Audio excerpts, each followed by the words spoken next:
Good afternoon, YouTube. Welcome back to my channel. In today's video, we are in the greenhouse and the fogger just started going off behind you the second I started filming.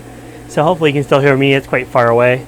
Anyways, we are going to be talking about vanilla orchids today. I got myself a new one. It is a beautiful little vanilla orchid. This is different than my other vanilla orchid. It's much different. The different species. This is vanilla fragrans, and it's a variation of variegata. So you can see the leaves are variegated on it. Isn't that like so awesome? And anyways, it's a thinner vine, much thinner than the other vine. I really like it. The leaves are a nice size. The vine is a little bit more dainty than my original vanilla. I just have the vanilla planifolia, I think the Latin name is, which is a traditional one. I've done many videos on that. But now I can hopefully do many videos on my new vanilla orchid. And you're looking at me going, why is it all potted up already? What are you doing? So yes, I got this unpotted, and I potted this sucker up, and I anchored a stake in here because one of my subscribers had a great point. My other vanilla orchid it's being held up with bamboo, and they mentioned, well, maybe the roots need to stick to something a little bit more sturdy, and it totally makes sense. So today I went out and I looked for some sort of little lattice work thing, but I couldn't find one. So for now, we get a stake. But you're still like, well, why did you repot it without me? Well, the good news is I repotted this one, but I didn't repot the other one that's down there. So I saved the bigger one for us to do together. Look at the size of this beautiful vanilla orchid.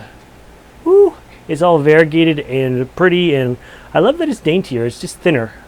So anyways, yeah, I got this from a friend. It was a gift, and after the cut, I left it to sit out for, I got it yesterday morning, so it's been like 36 hours, and the cut has now dried. I wanted to make sure the cut was dry before I repotted it because I didn't want a fresh cut in a bunch of media. It's not going to root from this little tip. It's going to rot from this little tip potentially. So that's why I wanted it nice and dry. It does have one air root here. The air root may just die in the new pot we're going to put it in, but new roots will come out of these nodes anyways. I removed 2 leaves ahead of time, again for the same purpose as to dry it out. And yeah, I don't think we're going to have any trouble. I've got some stuff prepped here. So why don't we get to potting this unrooted vanilla vine, and we'll get it to root together. There'll be lots of updates on this to show you how it's going. Anyways, let's bring you down. Look at this thing. It's just amazing. That's just really nice. Okay, we're back, and I moved you down. So there's a few things on the table that we're going to need. We have my little one here.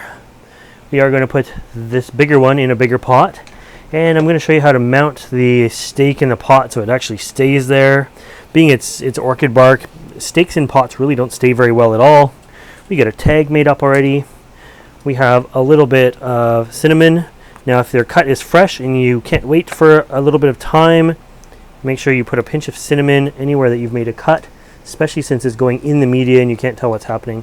So although this is dry, I'm just going to put a bit of cinnamon there, and a bit of cinnamon on that leaf, and the remainder of the cinnamon on this leaf here to make sure. Cinnamon is great it's an antibacterial. It won't hurt anything at all. But you never know what's going on in the pot, and I don't want this to rot. So, being this is an air vine, an epiphyte, and it doesn't have any terrestrial roots at this point, we want to pot it in a nice, light, airy mix to make sure that there's as much air down there as possible, combined with humidity. So, I mixed up a bark, perlite, and moss mix, something nice and light and airy, and we're going to be using that today. I took a square pot because I like using square pots, and I cut some little slits in them for my zip ties to go through, and I did one ahead of time just to save a bit of time. Then we're going to do the other one together. So obvious straight through, and then straight back through the other side.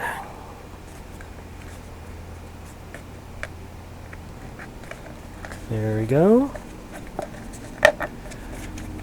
Push that through like that. So that way we can mount our stake in there nice and tight, and it's not going to move. And I'm going to put the messy side down, Put that in like so. Hold it tight and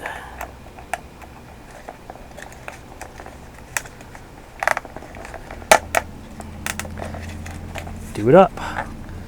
And same with the bottom one here. So that way the stake is going to be a lot more solid and not able to go anywhere. Make sure I'm actually hitting the stake down there.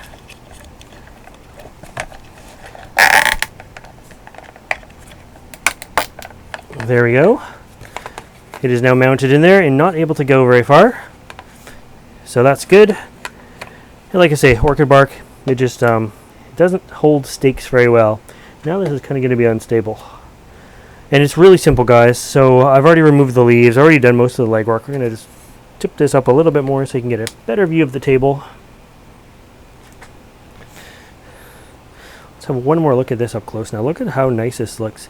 I will say, the grower that came out of the greenhouse, you know, is a neighbor of mine basically. And just like my original vanillas, every year she loses the tips. They just kind of go dormant again. And here in Canada, we guess we just don't have enough daylight for these things to keep growing. It has no growing tips on it. But that's not going to stop us at all. My vanilla orchid that's in the house that I did a video on a few weeks back has now got several growing tips. So that's really good. I'm just going to reach across here. We'll grab the media. Put a little bit in the bottom. And, what's the best way to do this? I ran out of my nice little fine zap straps, which I love so much, and I have these big, thick, meaty ones, so total overkill, but we're going to start with a fine one anyways. I'm going to put that in the media just like so, and this is going to look really good. Let's have a look at this together. That's going to look really, really good, and I'm just going to tack it up here so it's already like hanging close to the media. There's going to be very little I have to do to this. It's going to be like the simplest orchid video ever.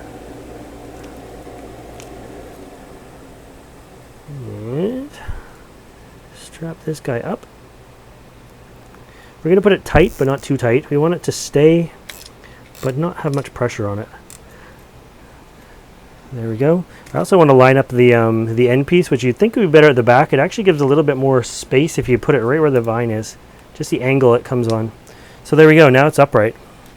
And now it's just a matter of backfilling it in.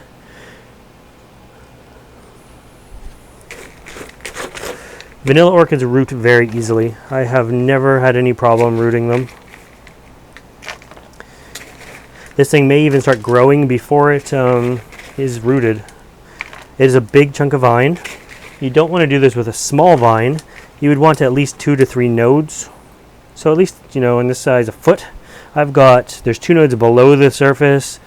3, 4, 5, 6, 7, 8, 9, 10, 11, 12. There's about a dozen or 14 nodes on this one because it branches as well. Just like so. I'm not going to be fertilizing it while this thing is growing because it has no roots to suck in the fertilizer. So I don't need to worry about that. And yeah, that's all there is to it. I don't know where I'm going to keep these. I think I'm going to keep them in the house. I might put the little one under the new grow lights down in my new grow area. You've seen the LED light that come in for that last week. And that might be a good candidate for this guy here, just as like a little test candidate. And then this big one here, yeah, I'm going to probably grow it inside the house next to my other one, at least until it's rooted, so I can watch it and baby it a little bit more. It maybe won't get quite the heat and the humidity it gets out here in the greenhouse, but at least it's going to be a little bit more stable of an environment for it. And whoa, that went down on its own. It'll be a bit more stable of an environment for it, and not so up and down and up and down. But anyways, what else do I have to do to this thing?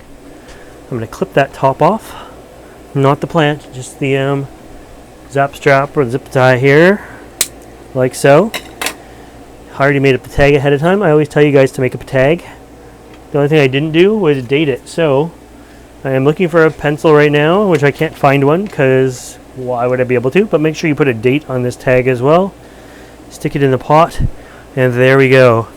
So vanilla orchids in general, they are a warm tropical vine, a warm tropical orchid. They're going to like warm conditions. they want it fairly bright, fairly sunny, although with a variegated, I'm going to back off the light a little bit. Variegated plants generally don't do so well in bright light. Lots of warmth, lots of humidity, and it should be just fine. I have noted with my other vines, they do throw off roots quite quickly, but it's usually just 1 or 2 roots that come out of the node, so it doesn't have an extensive root system, at least not for a while. But anyways, yeah, I don't think there's anything else I can tell you. This guy's not going to flower for, if he's 2.5 feet now, he's not going to flower for another 12.5 feet anyways. So I have no flowers to look forward to. I may update this stake in the future, maybe on the next repot, with an actual trellis system for it. I think that would be a good idea. I really do hope that the roots are going to grow to the stake a little bit, because they certainly aren't growing to the bamboo canes that are holding up my other one. And that's about all I can tell you. I promise to keep you updated. If you want to see more videos like this, make sure you subscribe to my channel. And as always, thanks for watching. So now I'm just going to take it over to the sink and give it a little water.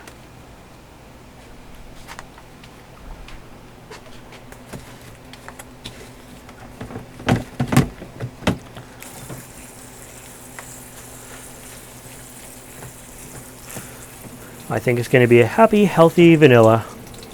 Bye, guys.